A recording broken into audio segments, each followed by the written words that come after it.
Son nom est grand. Le nom de notre Dieu est infiniment grand. Amen. On peut comparer son nom avec aucun autre nom sur cette terre des hommes. Car notre Dieu est tout. Il n'y a même pas un appareil de mesure où on peut comparer Dieu, où on peut mesurer la grandeur ni la bonté de Dieu. Il n'y en aura jamais jusqu'à la fin du monde. Personne ne pourra égaler Dieu. Et dans tous les domaines, Dieu est au-dessus de tout. Amen. Il contrôle tout. Il est tout. Il est le commencement et la fin. Il est merveilleux. Et ce Dieu-là est plein d'amour. Et ce Dieu-là jette ses regards tous les jours sur nous. Il nous regarde, il nous réconforte, il fait tout pour nous. Il est bon, il est aimé. Notre Dieu est merveilleux. Attachons-nous à lui et à lui seul. Il est le Dieu qui nous aime. Il est le Dieu qui nous façonne. Il est le Dieu qui, chaque jour, se dit, qu'est-ce que je peux faire de bien pour mon peuple, pour mes enfants. C'est lui, ceux que je chéris, ceux que j'aime de tout mon cœur. N'est-ce pas merveilleux que Dieu se souvienne de nous? Amen. Amen. Mais nous, qu'est-ce que nous faisons pour ce Dieu-là? Quand lui se souvient de nous matin, midi, soir, quand lui nous donne le souffle de vie, nous dormons comme des morts. Les oreilles ouvertes, les yeux parfois ouverts, pour certaines personnes, je l'ai déjà vu. La bouche haute, n'en parlons même pas. Je suis peut-être le premier. Mais ce Dieu-là veille sur nous. Amen. Quand le monde prépare des plans diaboliques pour que nous puissions échouer dans la vie, ce Dieu-là déjoue ces plans-là. Des fois, nous ne connaissons même pas qu'il y a des plans contre nous. Mais Dieu sait et il déjoue, il défait ces plans. Et nous marchons dans la victoire sans même savoir que Dieu a combattu pour nous. Et un regard sur ce Dieu-là. Amen. Amen. Chaque jour, il nous regarde. Chaque jour, il pense à nous. Nos parents qui nous ont mis au monde, parfois, les jours, ils disent, ah, maintenant c'est mon tour. J'ai trop fait pour mes enfants, maintenant c'est mon tour. Je dois m'occuper aussi de moi. Des fois, nos femmes, nos maris disent aussi, ah non, j'ai trop fait pour elle ou pour lui. Non, maintenant c'est moi. Mais Dieu n'a jamais dit ça. Chaque jour, il nous renouvelle des plans pour nous, pour que nous soyons meilleurs et bons. Comment ne pas adorer ce Dieu-là? Qu'est-ce que nous avons en retour à lui donner? Il y a les uns donnent de la distraction au Seigneur, d'autres disent, Seigneur, on verra. Mais nous ne contrôlons pas les temps, c'est Dieu qui contrôle les temps. Amen. Demain appartient à Dieu. Voilà pourquoi il a dit, il faut dire si Dieu le veut. Demain ne nous appartient pas. Maintenant c'est à nous. Hier c'est passé, c'est fini, on ne peut plus rien faire. Mais demain appartient à Dieu. Peuple de Dieu, soyons sages. Parce que nous ne connaissons ni le commencement ni la fin. Le monde tend vers la fin. Il y a un passage que nous aimons plus. Je crois que certains l'ont déjà lu.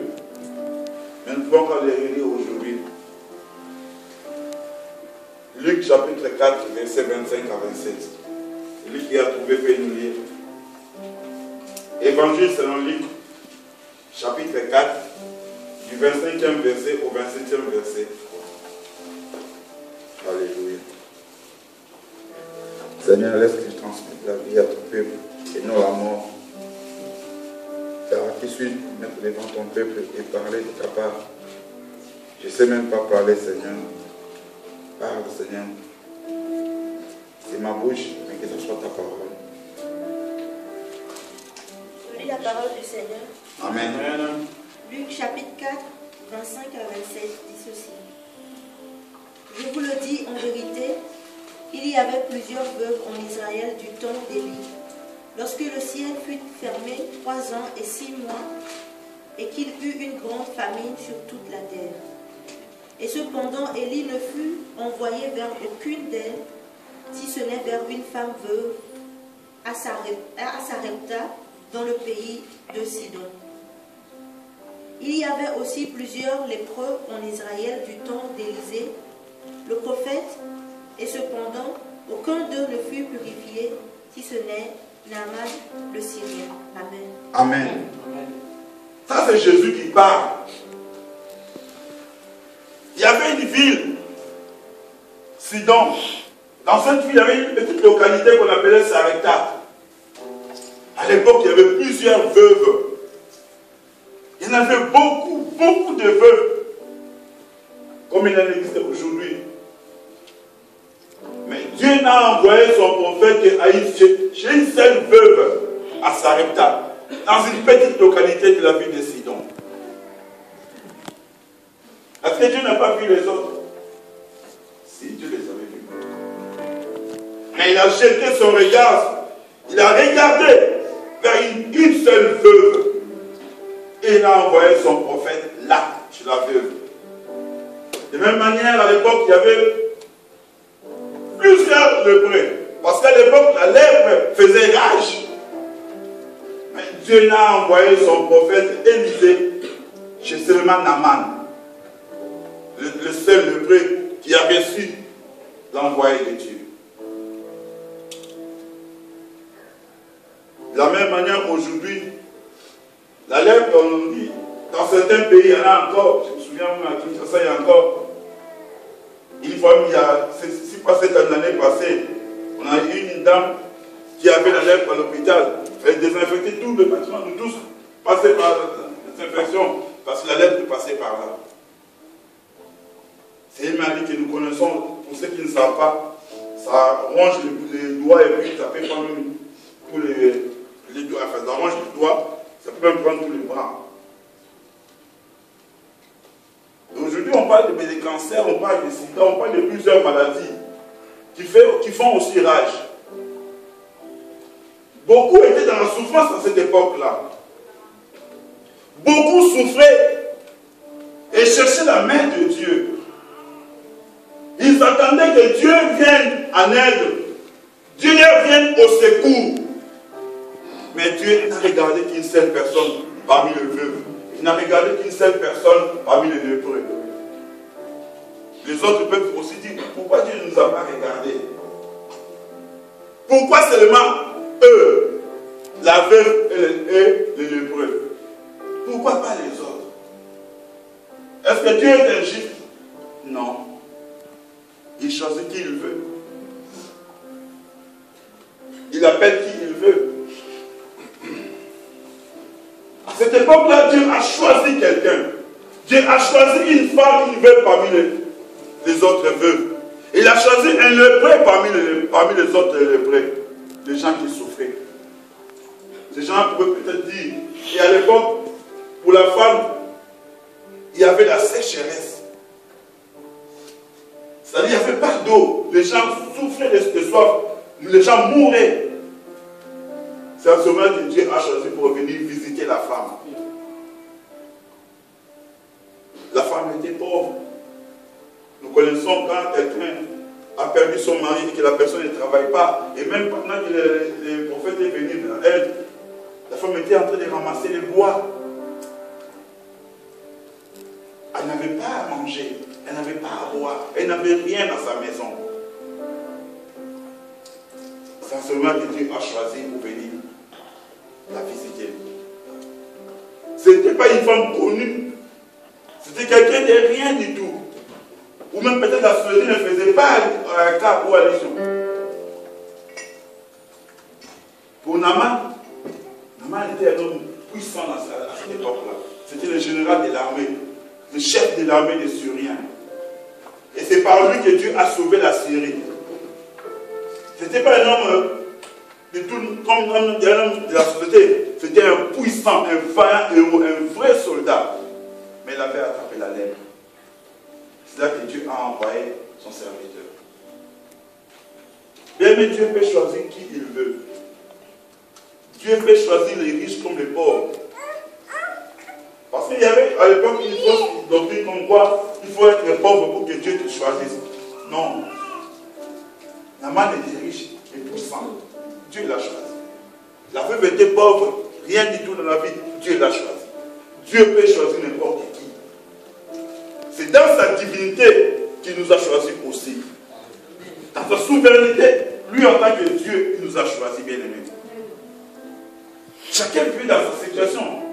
Chacun avait son train de vie et ses problèmes. Mais Dieu est venu. Il l'a choisi. Bien aimé, de la même manière que aujourd'hui tu commences à prier, ou tu es dans la présence de Dieu, le choix là ne vient pas de toi. Ce n'est pas parce qu'un jour on s'est réveillé, on dit je veux commencer à prier. Ça vient de Dieu. Tu es un choix de Dieu. Parmi tant d'autres dans ta famille, dans ton quartier, dans ton entourage, Dieu t'a choisi. Du haut de son trône, je me demande il y a combien d'hommes et de femmes sur la terre. Je crois 7 milliards ou 7 milliards 500 millions, je ne sais plus. Parmi les 7 milliards sur la terre, Dieu n'a vu que toi pour s'approcher de toi. Parmi les 7 milliards, Dieu a regardé, il s'est dit, je veux celui-là. C'est que Dieu a un plan merveilleux pour toi. Amen. C'est que Dieu veut faire quelque chose avec toi. C'est que Dieu veut se manifester dans ta vie. Donne-lui l'occasion. Beaucoup de gens que Dieu a choisis, ils sont aujourd'hui dans la distraction.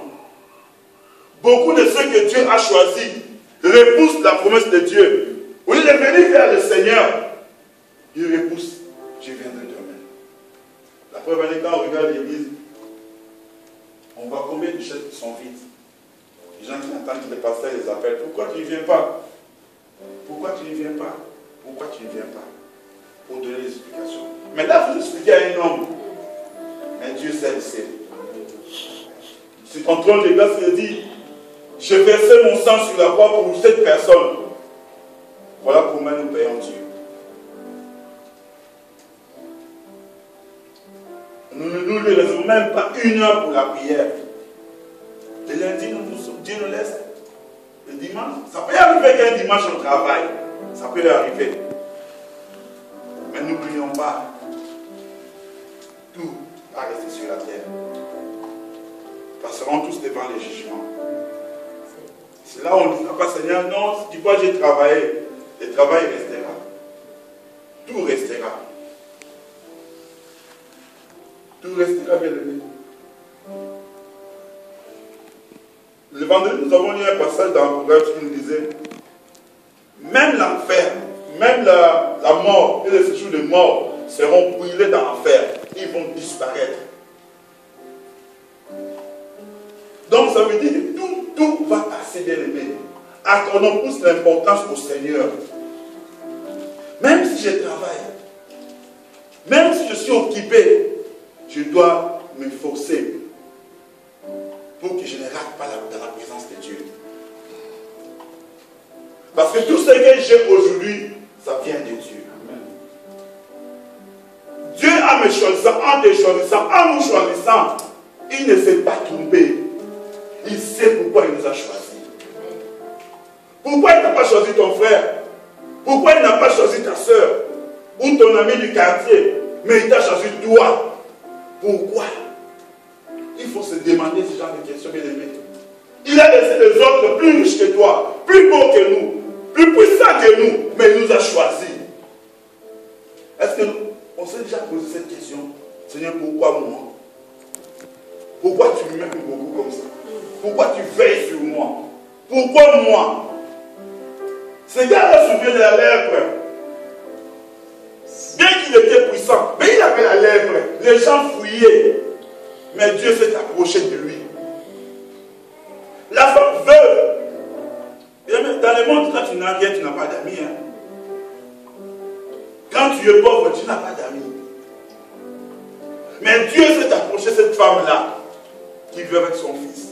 Dieu s'est approché de lui, d'elle plutôt, pour la choisir. Dieu n'a pas regardé sa situation sociale. Dieu n'a pas regardé la situation professionnelle, mais s'est approché d'eux. De la même manière qu'il s'est approché de nous. On n'a rien à donner à Dieu qui peut étonner Dieu. C'est lui qui donne tout. Ayons une manière de répondre à notre Seigneur. Bien, même si tu vis dans une vie de souffrance, de pression, même si la souffrance t'accable et dépasse ton intelligence, je vais te conseiller une chose. Dans Lamentation, il est écrit ceci. Quand Dieu me dit ma prière ne sera plus entendue par Dieu, même si j'aurai la souffrance de tout le monde, même si je vais souffrir, mes pensées resteront auprès du Seigneur. Je penserai toujours à Dieu. Je crois que je n'ai pas bien dit ça, il faut que je lise ça. Je sais le lire ça, s'il vous plaît. Lamentation chapitre 3, verset. Comment ça va être verset 23? Lamentation 3, chapitre 3. Pour ceux qui ne connaissent pas, Lamentation vient après Jérémie. Ésaïe, Jérémie, Lamentation de Jérémie.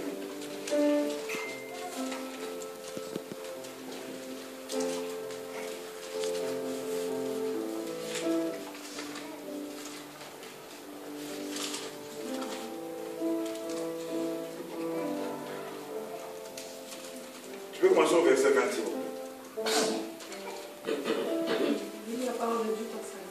Amen.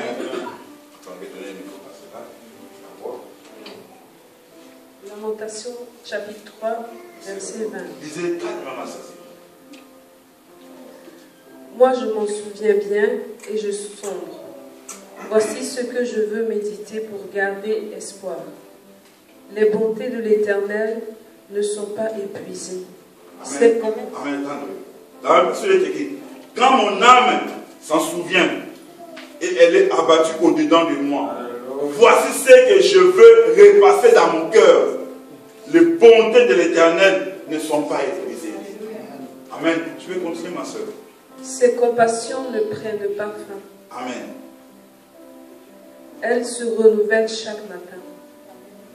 Que ta fidélité est grande. Je le déclare, Éternel, l'Éternel est mon bien. C'est pourquoi je veux m'attendre à lui. Amen. Jusqu'au 26. L'Éternel a de la bonté pour celui qui compte sur lui, pour celui qui le recherche. Il est bon d'attendre en silence le secours de l'Éternel. Amen. Même si la souffrance dépasse les limites compréhensibles par les hommes, que l'on peut comprendre, dans mon cœur, je repasserai sur les bontés de l'Éternel. Je penserai toujours que ces bontés se renouvellent chaque matin. Je ne donnerai pas accès aux soucis, je ne donnerai pas accès je ne sais pas, aux négativités. Mais je penserai toujours que mon Dieu va renouveler sa bonté dans ma vie. C'est ce que cette femme et cet homme ont repassé dans leur cœur. Dans sa souffrance de lépreux, dans sa souffrance de veuve, dans son cœur, je crois et se disait, la bonté de Dieu n'est pas épuisée. Les bontés de Dieu ne sont pas épuisées. Un jour, Dieu se souviendra de moi. Lui qui renouvelle sa bonté chaque matin, j'attendrai dans le silence. Ça ne sert à rien de nous lamenter, de se dire pourquoi moi, pourquoi je souffre, pourquoi il y a ça, pourquoi ça. Attends dans le silence. Même si les gens te font vraiment te pressent, ils font du mal, attends dans le silence. Repasse dans ton cœur tous les jours que les bontés de Dieu ne sont pas épuisées.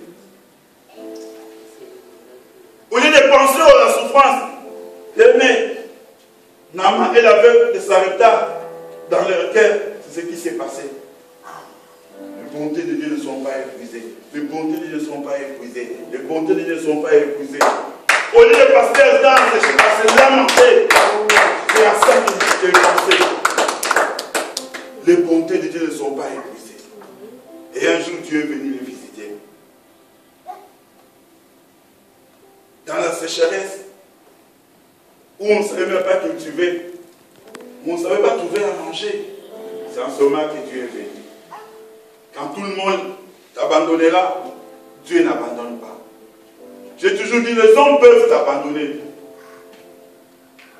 l'entourage peut nous abandonner et aller même pour critiquer. Bien-aimé, j'ai acquis une chose, que Dieu soit loué. Ne plus répondre aux critiques. Ne plus répondre aux gens qui parlent sans savoir. C'est consacré à Dieu. Parce que si tu perds ton temps à répondre aux critiques, tu perds ton temps à répondre aux injures, tu perds ton temps à répondre, parce qu'il a dit ça, je vais répondre. Mais tu rentres dans une danse où tu ne connais pas la fin, tu vas te perdre. Parce que le diable qui t'amène dans ce terrain-là manipule très bien son terrain dans l'éternel. Je reste dans mon coin, j'attends la licence de bonté de l'éternel qui vont s'exprimer. Amen, amen. C'est comme ça qu'il vient aimer. Nous devons faire en tant que chrétiens. Quand les gens te parlent mal contre toi, quand les gens te critiquent, te pressent, bien-aimé, que ça soit fondé ou pas, ne réponds pas, bien-aimé. Tes pensées vers l'éternel. Dans ton cœur, repasse toujours cette phrase, les bontés de l'éternel. Tu ne perds pas le temps, bien-aimé, de répondre à ces choses. Amen. Amen. Bien-aimé, Dieu a choisi cette femme et cet homme. L'histoire, si nous pouvons les retrouver, c'est dans 1 Roi, chapitre 17, versets 8 à 9. Pour la veuve de Sarepta. 1 Roi 17, 8 à 9.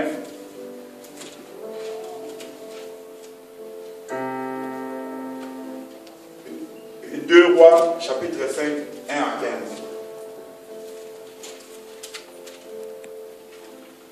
On ne va pas lire tous les textes parce que c'est tellement long, mais si on peut avoir le temps de lire ça à la maison. Celui qui veut connaître l'histoire de la veuve de Sarepta, c'est 1 Roi 17, 8 à 9. Et pour Naaman, c'est 2 Rois 5, 1 à 15. Dieu a choisi ces deux personnes. Mais ces deux personnes avaient quelque chose de commun. Qu'en tant que chrétiens, nous devons avoir ça. Ces deux personnes avaient quelque chose de commun. Que nous, chrétiens, nous devons avoir ça.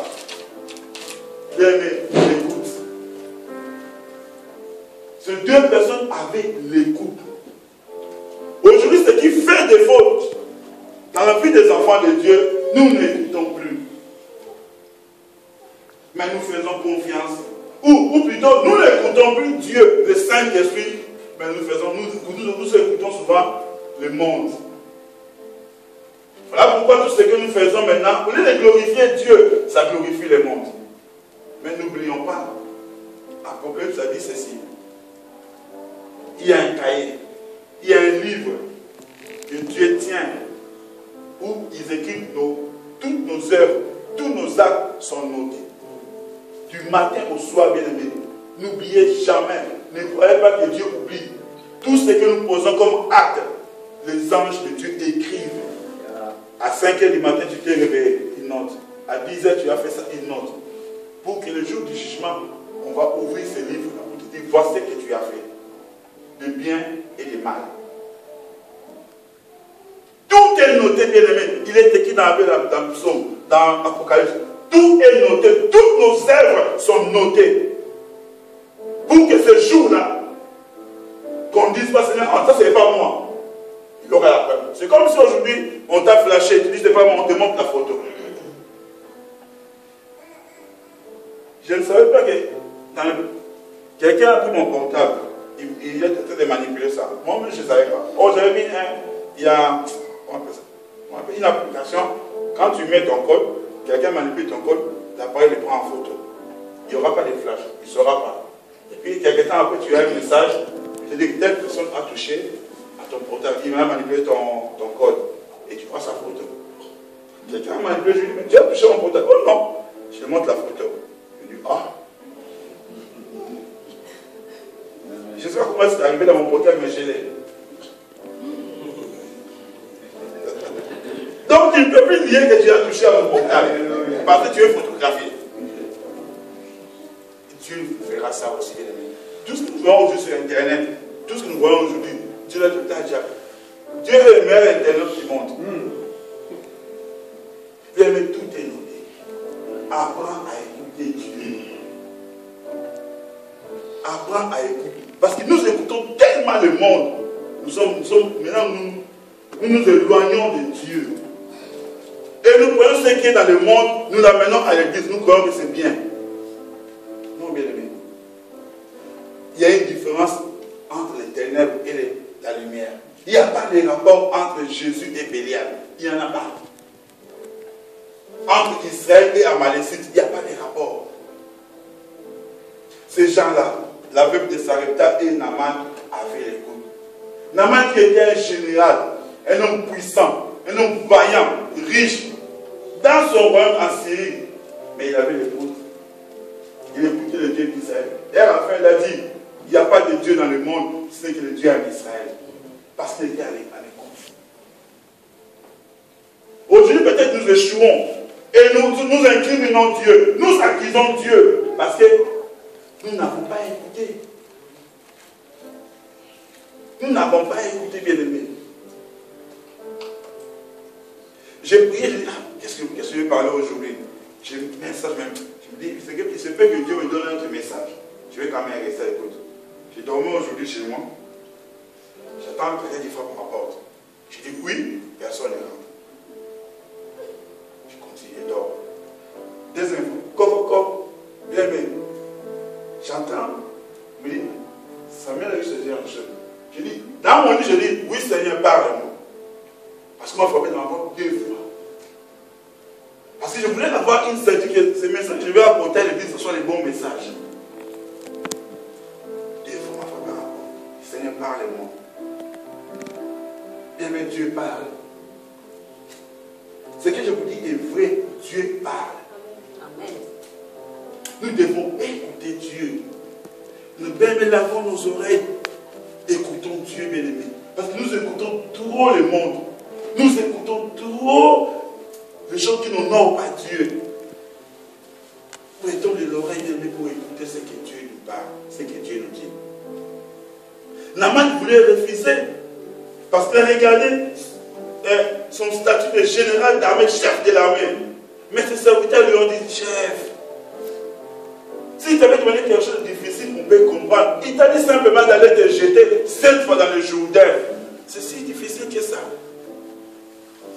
Il s'est retourné à lui et dit, je vais écouter.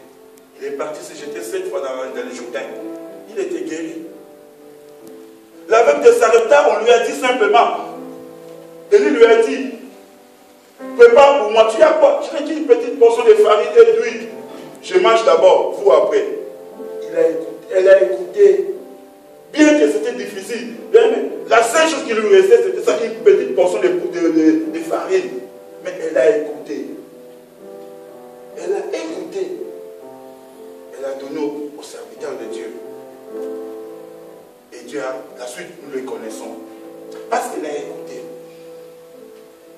Nous croyons peut-être que notre vie avance, bien mais c'est des mirages. Vous savez, quand vous regardez un terrain plat, souvent c'est dans les aéroports ou dans les chaussées, vous voyez comme s'il y a de l'eau plus loin là-bas. Et plus vous avancez, la chose avance plus loin. Il y avait de l'eau, il n'y a pas d'eau, c'est des mirages. Le diable nous fait voir des mirages. Bien qu'il n'y a rien de bon. Moi, quand j'ai lu ces passages, même le diable va entrer dans la vie, il sera broyé, anéanti, il va disparaître. Je dis, pourquoi écouter le diable, lui qui va disparaître, au lieu d'écouter Dieu bien-aimé? Pourquoi écouter celui qui va disparaître, celui qui sera anéanti et qui est en train de nous mentir? Mais c'est lui que nous écoutons, c'est lui que nous prêtons attention, au lieu d'écouter Dieu. Et de lire la Bible et de savoir qu'est-ce que Dieu veut nous apprendre. Pourquoi Dieu dit ça? Au lieu de méditer la Bible, nous passons tout notre temps à lire, à méditer ce qui n'honore pas Dieu. Nous n'écoutons pas bien.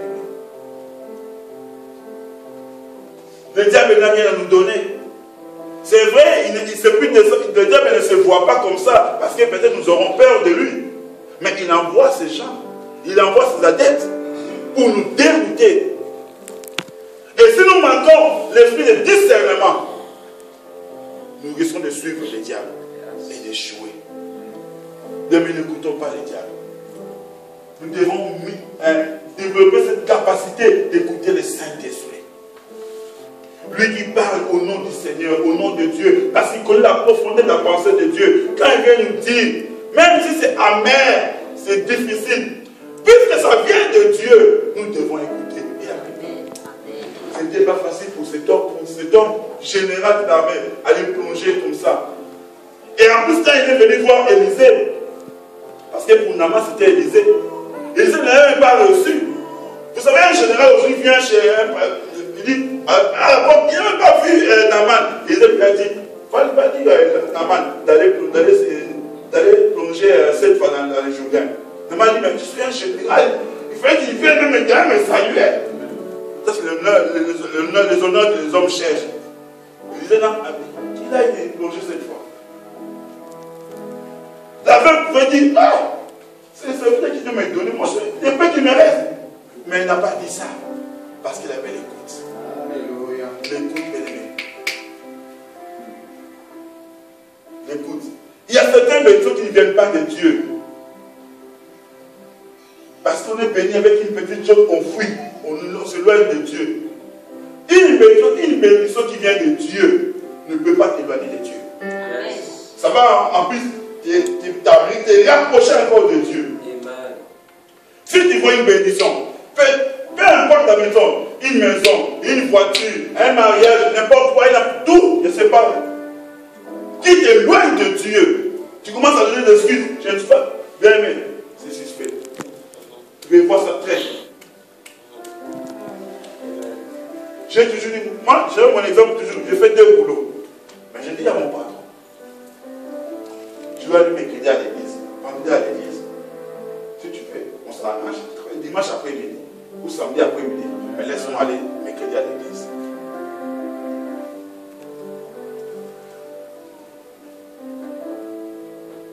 Dieu est là, il m'a aidé. Aimons-le, écoutons Dieu, bien-aimé. Nous devons apprendre à écouter Dieu. Deuxième qualité, quand Dieu jette tes regards sur toi, tu dois avoir confiance en Dieu. Tu dois avoir la foi dans la parole qui sort des serviteurs de Dieu. Élisée et Élie ont parlé à ces personnes. Élie lui a dit, donne, tu verras ce qui va t'arriver. La femme avait tellement confiance parce qu'il sait que ce n'est pas n'importe qui a parlé, c'est un serviteur de Dieu. L'homme qui rentre en contact avec le Seigneur qui a parlé.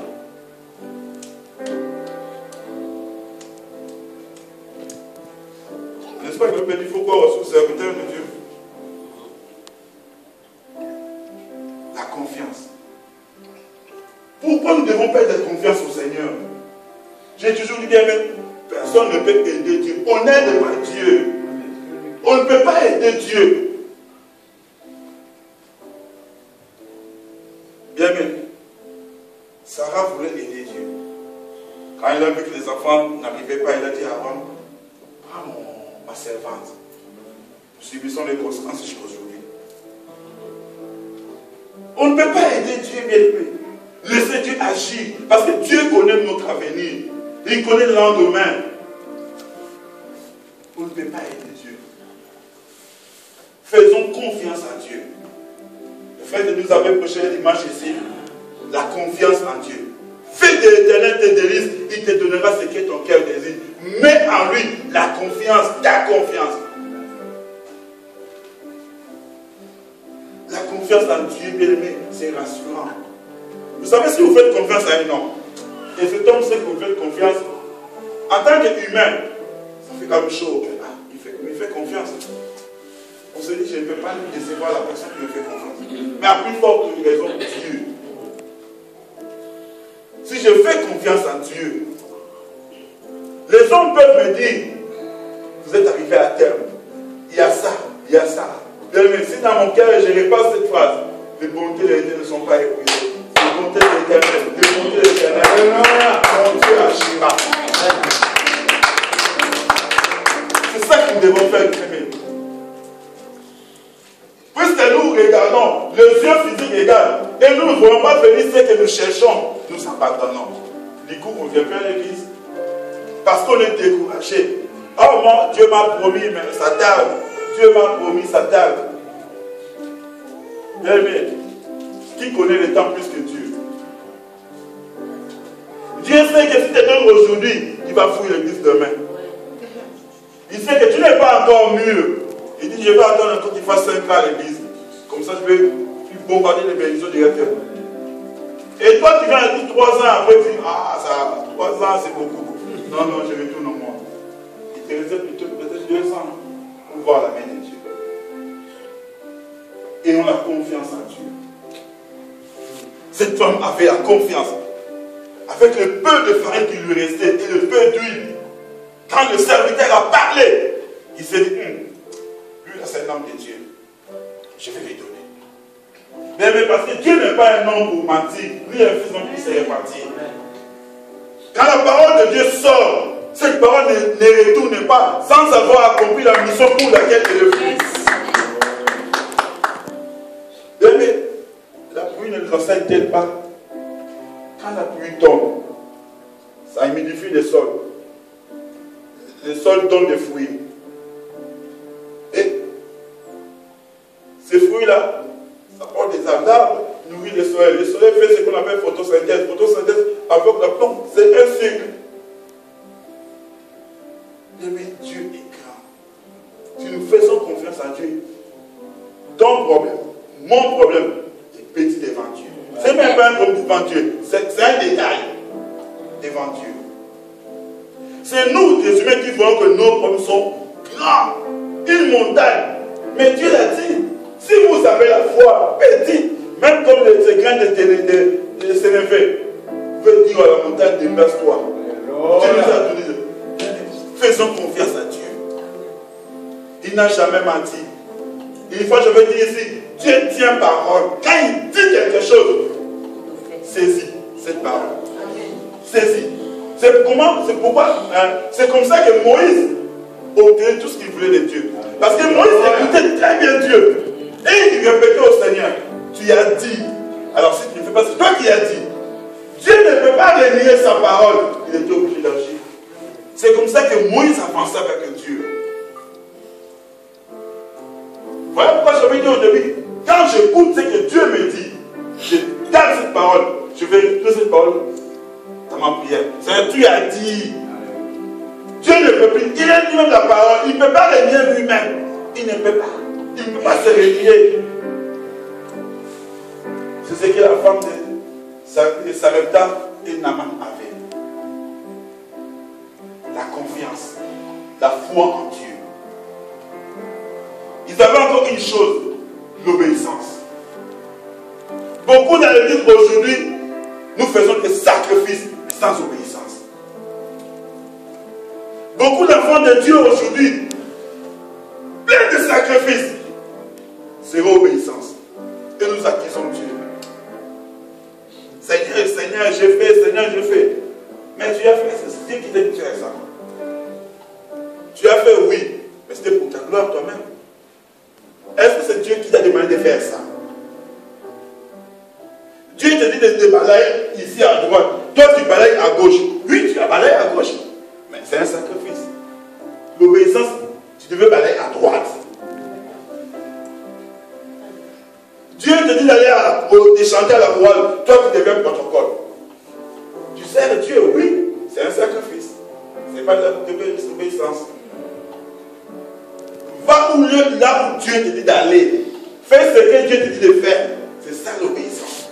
L'obéissance vaut mieux que le sacrifice. Amen. Sacrifice sans obéissance, ce n'est rien, bien aimé. Ce n'est qu'une corvée. Tu souffres pour rien, mais tu es à l'église. Parce que tu n'écoutes pas. Tu n'as pas la confiance en Dieu, mais tu fais ce qui monte dans ton cœur. Donc tu n'obéis pas à Dieu. Appelle à obéir au Seigneur. Saoul a fait ça, il a tenu le combat, il a gagné, il n'a pas écouté ce que Dieu lui a dit. À cause de la désobéissance, Dieu l'a rejeté. Même si Dieu te rejette, la seule chose qu'on peut faire, c'est de se repentir. Il est compatissant. Il peut te récupérer. Mais si Dieu te rejette, et que tu ne captes pas que Dieu m'a rejeté, tu peux rester à l'église. Tu peux faire tout ce que tu peux faire. Tu peux aussi être même béni. Mais la fin de toutes choses. Un jour, tu te diras, Jésus va te dire, Seigneur, j'ai été à l'église, je fais ça, ça, ça. Tu te diras, c'était pour ton compte. Je ne te connais pas. Ne faisons jamais quelque chose parce que j'ai vu l'autre le faire. Lui, l'autre là, c'est son contrat avec Dieu. Son engagement avec Dieu. Je fais parce que Dieu m'a convaincu de le faire. Et quand je serai bloqué, je ferai appel à lui. Seigneur, c'est toi qui m'as dit de le faire, je suis bloqué. Tu veux que je fasse quoi? Dieu viendra me dire. Mais quand tu fais quelque chose que Dieu n'y est pas, le jour où tu seras bloqué, c'est là où naissent les jalousies et les mésententes. Parce que je suis bloqué, je vois les autres me dépasser, je commence à jalouser, je commence à me disputer, à chercher des problèmes. Soyons là où Dieu nous a mis. Restons là où Dieu t'a mis, dans ton poste. Et attends avec silence, en repassant à ton cœur, les bontés de l'Éternel ne sont pas épuisées. Dieu se souviendra de toi. L'obéissance. On peut faire même une heure de temps pour l'obéissance. Il y en a beaucoup l'obéissance. Mais bien aimés, nous devons obéir. Ce n'est pas le pasteur qui nous a appelés à l'église. C'est Dieu qui nous a choisis et nous a établis. Parmi le groupe, il a mis un responsable, le pasteur. Mais l'appel vient de Dieu. Le champ ici appartient à Dieu. Nous sommes les simples gérants. Mais ce que Dieu t'a donné, gère-le comme un bon père de famille. Ce que Dieu t'a mis dans tes mains, exploite-le pour la gloire de Dieu. Ne venons jamais à l'église comme spectateurs. Nous ne sommes pas dans des matchs de football ou de tennis ou de quoi, je ne sais pas quoi. Mais nous sommes dans la présence de Dieu, dans l'église, dans les corps de Christ. Je n'ai jamais vu lèvre ou la bouche qui dit aujourd'hui je parle pas. La bouche, non, bien aimé. Si tu viens à l'église comme spectateur, c'est comme si la bouche te disait un jour, la bouche qui dit au corps, aujourd'hui moi je ne parle pas. Même si tu vas partout, moi je reste comme ça. C'est ce que nous faisons. Comment vous pouvez expliquer un enfant de Dieu qui vient à l'église, qui reste spectateur, qui regarde comment les gens prient, qui regarde comment les gens dansent, qui regarde les... Non! C'est que tu n'as pas encore été choisi par Dieu. Tu nous accompagnes. Et merci pour ton accompagnement. Or, moi, je viens accompagner personne. Je viens pour mon compte. Afin que l'ange qui me surveille écrit tous les bienfaits. Pour que ce jour-là, les œuvres qui témoigneront pour moi. Cherchons que nos œuvres témoignent pour nous, en obéissant à Dieu. Quand nous obéissons à la parole de Dieu, aux serviteurs de Dieu, l'ange écrit.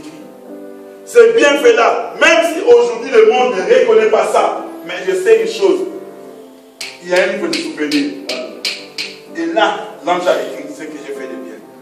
Voilà pourquoi je dis souvent aux gens, quand tu fais le bien, ne chante pas sur le doigt que j'ai fait du bien à tel, à tel, à tel. Non, ça ne sert à rien.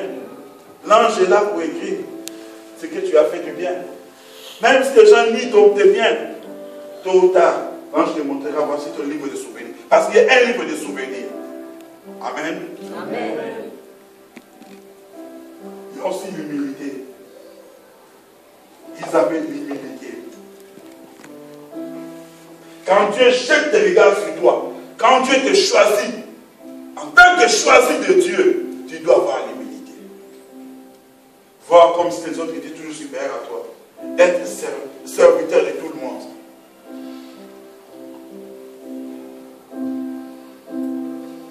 Être serviteur de tout le monde. Mais, aujourd'hui dans les pays africains, quand un général de l'armée, chef de l'armée dans un film, c'est un film, donne les ordres, tu verras la suite. Tu verras la suite.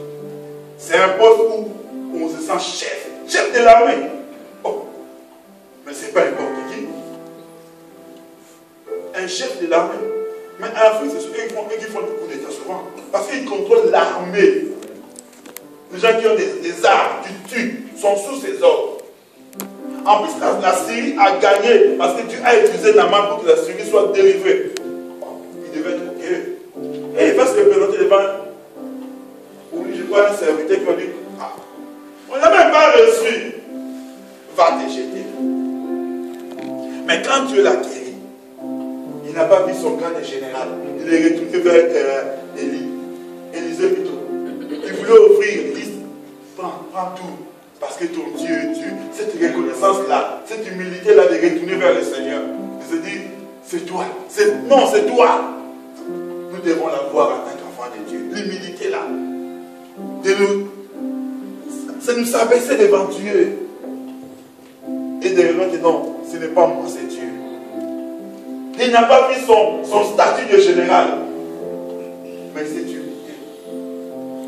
Et quand vous lisez très bien ces récits avec la femme de Sarepta, quand Élie lui parlait, je me dis, mais à la limite, des ordres, donc il lui donne des ordres, fais ça, fais pas pour moi. Allez, viens ici, ça. Même pas, comme les gens maintenant, si tu dis pas s'il vous plaît, les mots magiques, moi je ne comprenais pas. Je dis, mais pourquoi t'entends les mots magiques? Mais c'est quoi? S'il vous plaît. Mais Élisée, il ne connaissait même pas s'il vous plaît là. Fais-moi, prépare, fais-moi ça, là, ça. C'est tu vois maintenant, c'est humilié. Même si je sais que je dois gagner là, il faut s'humilier. Quand je sais qu'auprès du Seigneur, j'aurai tout, pourquoi ne pas m'humilier? Mais, bizarrement, le monde, nous humilions devant les gens qui ne nous donneront rien. Nous craignons le monde qui sera détruit un jour. Pourquoi je dois craindre le monde pour le craindre Dieu? Bien, mais le choix de Dieu doit nous rendre disponibles et disposés à son appel, à la mission pour laquelle il nous a appelés.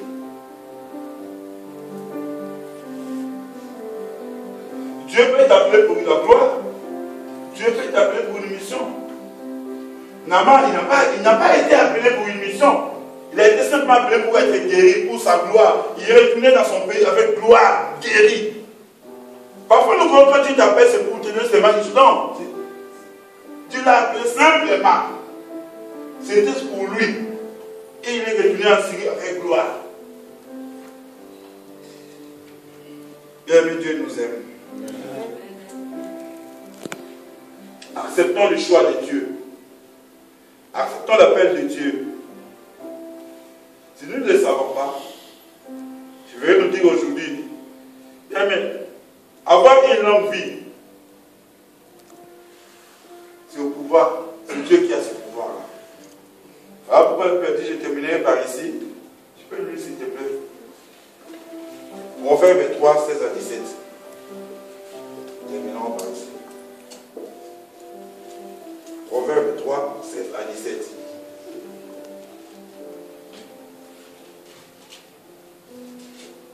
La parole de Dieu par sa grâce. Une longue vie est dans sa main droite. Dans sa gauche se trouve la richesse et la gloire. Ses voies sont des voies agréables et tous ses sentiers sont des sentiers de paix. Amen. Amen. Mais quand Dieu t'appelle, pourquoi résister? Quand Dieu fait son choix sur toi, pourquoi résister? Parce qu'une longue vie, une vie longue, est dans sa main droite. Tu veux des richesses et la gloire dans sa main gauche. Et ses voies, là où Dieu va t'amener, ça sera agréable et il y aura la paix. Alors pourquoi refuser cette telle offre? Pourquoi je dois refuser? Parce que si je veux une longue vie, à droite de Dieu, j'ai la longue vie. À sa gauche, j'ai la richesse et la gloire. Et sur le sentier qui va me conduire, je serai en paix et ça sera agréable. Alléluia. Comment refuser ce genre de choses? Vous savez pourquoi nous refusons? Parce que les gens sont voilés.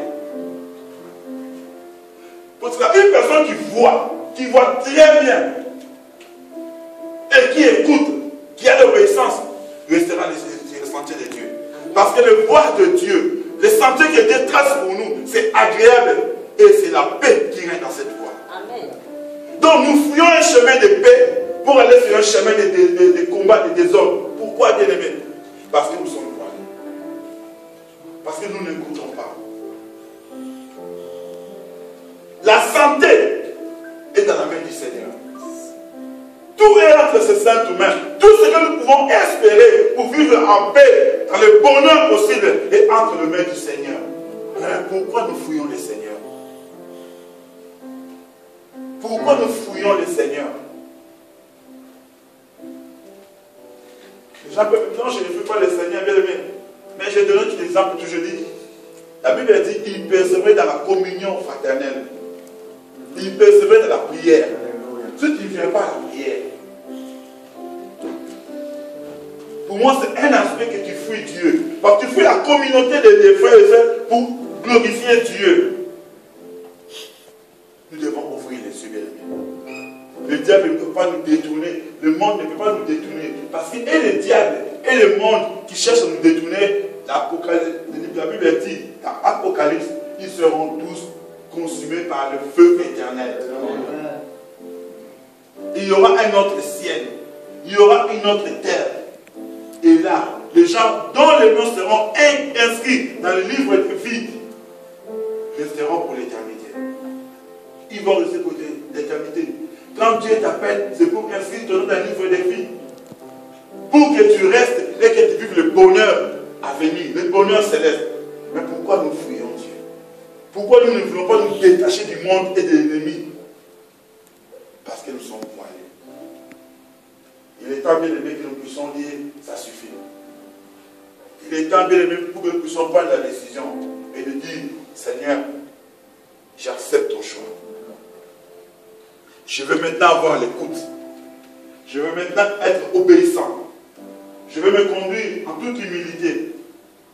Je veux être reconnaissant. Il est temps, bien aimé, que tu prennes la décision. Demain, ce n'est pas à toi.